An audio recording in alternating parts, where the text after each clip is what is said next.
Do you see this woman right here? That's Winnie Mandela. And to me, she embodies the true spirit of feminism. There are other feminists out there that I admire and look up to.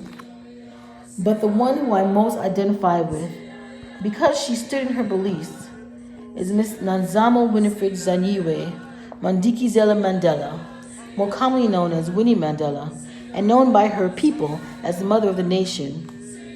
Born on September 26, 1936, to a noble family of the Xhosa-speaking Pano tribe, Winnie was the fourth of 8 children. She attended the Hornmeyer School of Social Work, afterwards becoming the first black social worker at the Baragwanath Hospital in Soweto, South Africa. She married Nelson Mandela on June 14, 1958, and in 1964, Nelson Mandela was sentenced to life in prison on charges of treason. Winnie suffered under the South African system of apartheid with her 2 daughters.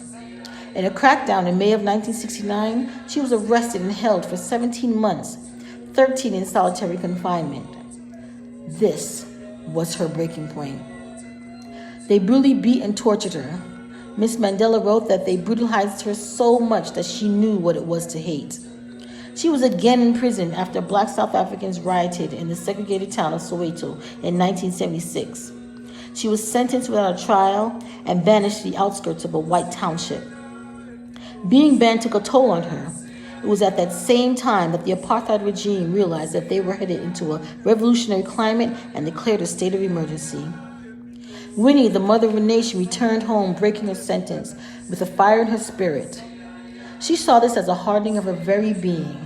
The fight was on and the tactics were harsh. As Winnie Mandela put it, together hand in hand with our boxes of matches and our necklaces, we will liberate this country. This was a reference to those black South Africans who chose to betray the cause of freeing their own people. Necklacing was a technique, a form of execution reserved for traitors, where they utilized gas-soaked tires that were placed on the necks of the traitors and then lit on fire. The Mother of a Nation let it be known that traitors will be dealt with accordingly. This shocked the older generation of anti-apartheid fighters, but Winnie needed the will of the younger generations, and this let them know that she was committed to the cause of freedom. Everything for her came to a head after a series of unfortunate events that involved her bodyguards, a kidnapping, and a dead 14-year-old traitor. In 1991, she was convicted of ordering the necklacing of 14-year-old James Sepe and was found with a slit in his throat. Her chief bodyguard was convicted of the murder, and Winnie Mandela was sentenced to 6 years for kidnapping, which was reduced to fines and a suspended 1-year term. That is why she is, to me, the embodiment of feminism.